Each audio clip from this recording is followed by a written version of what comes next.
obviously it's good to be back in front of the fans. I would say that's my biggest takeaway from the game tonight. Hopefully our fans feel the same way.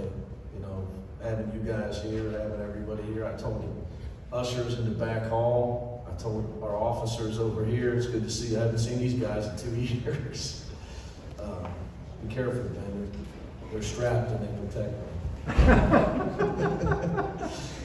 But anyway, you know, on to the game. And the other thing was a thank you to our students. I don't think I've ever seen so many students at an exhibition game, so that was awesome. Chico State, we played them because Greg's a really good coach. They execute, pass the ball. They have a lot of shooters, a lot of older guys. They put a lot of pressure on their defense to defend the whole floor because of their ability to make the three-point shot. They made 8. They made 15 a few years ago against Arizona. So you try to get somebody in that can put offensive pressure on your defense. That's what you want in an exhibition game, which they did that for us. So regardless of final score, they came out in the second half, they took care of the ball, and got off 33 shots, only 4 turnovers. We had to defend. So that was good practice for us. And obviously we didn't shoot it well in the first half, but we got a lot of guys can shoot. So you know that's on this team, that worm will turn. We just got to keep shooting. So our big thing is don't turn it over. If we don't turn it over, we get a good chance the ball might go in. The other thing that I got to do a better job of is our offensive rebounding, which is hard because we play 4 out and we have spacing. But I got to get Johnny, Jaime, Jules, Peyton, those 4 guys in particular. It hurts not having Jalen Clark because he's by far our best offensive rebounder. So hopefully he'll be back tomorrow. I think he'll be back tomorrow. But we miss his offensive rebounding. That's really the only area of concern for me. We shot free throws much better today than our scrimmage. So really happy with our defensive effort. Obviously, you know, you guys saw Peyton can do a lot of things. He had 4 assists and 8 rebounds. But for us, he had 9 deflections, which for us, you get 9 deflections in 21 minutes of play, that's extremely hard to do. So you get one for every 2.2 minutes you play. So he's a problem defensively. He's a great athlete, and his teammates love him. He's a great kid. So trying to figure out ways to, you know, get him incorporated on the offensive end. You can see he's got tremendous vision as a passer, and he loves to pass. So it's just overall, though, really happy to be back out here with the fans. You know, that's really my thing. It was just so much better than last year. So much better. Coach, can you talk about Jaime? I didn't see the final stat line, but I thought he was nearly perfect from the field and from the line. Yeah, he's worked hard at his free throws. He's such a good shooter and got in his head. You know, Jaime's an elite college player. He's a really hard guy to defend for other teams because we play him as a point forward, and he tends to have a bigger, slower guy on him.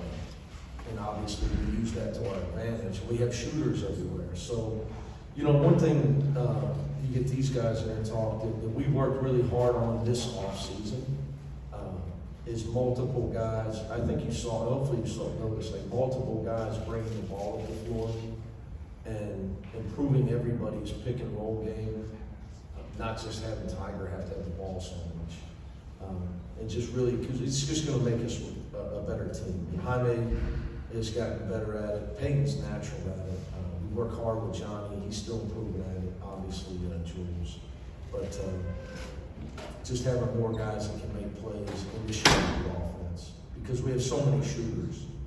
So that's Jaime, because he can finish, and as he's developing as a passer, at a point forward spot, it's hard to defend this because he and Peyton they're so big, they're going to finish down the lane if you don't help. If you do, they're going to find shooters that never miss.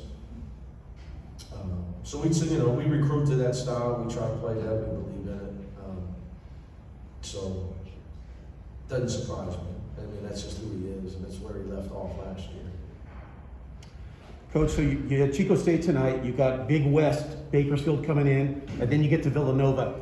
It's always a building process. So what are you taking out of tonight that you build upon before you did the Bakersfield game and so on?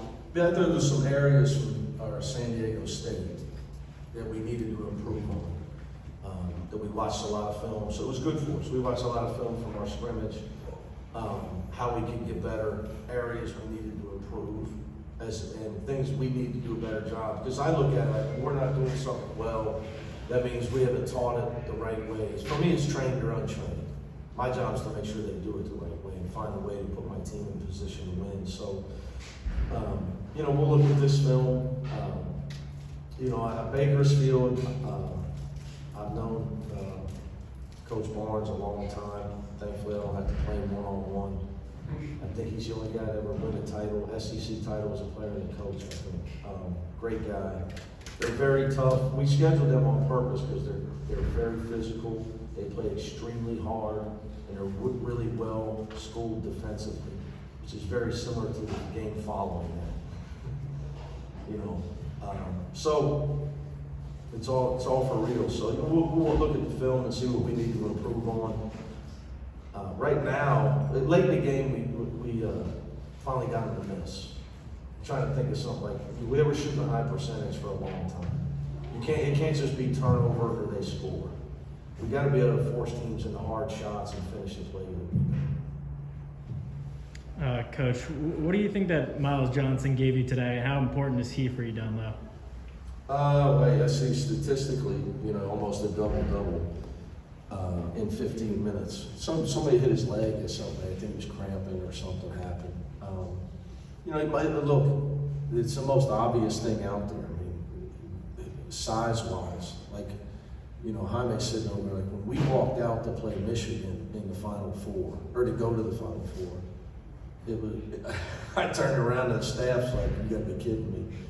6'10", 7'2", and we're nowhere near there. So his size is something we need.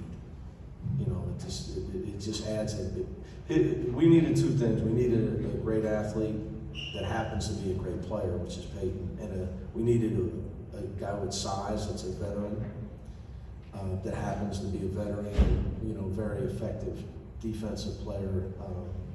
So those two guys have really taken us to another level, I think. I think you're going to see that. And we had to play around the fact that we're really small last year and just overcome it.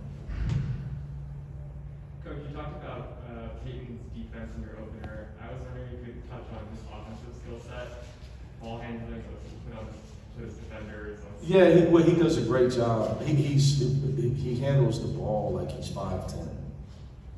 He's got very quick feet. Most 6'8" guys can't change direction. The way he can change direction, which is why he's going to have such a long career in basketball. But the ball handling is something. I mean, he wasn't born with that. He worked at it. The guy he's lived in the gym his whole life. So, when you have 2-point forwards like Jaime and Peyton, they can make plays. They're matchup problems. Smaller guys, they score over. Bigger guys are going to go by them, like you said. They're going to break them down every time. But again, he's got a chance to be an unbelievable defensive player. So the more he gets in shape and the more the game slows down to him, he can position himself off the ball. You see the stuff he does. But he has no limits offensively. Yeah, Ben. You've been very thorough. Thank you. I'm hungry. Thank you, Coach. Thank you.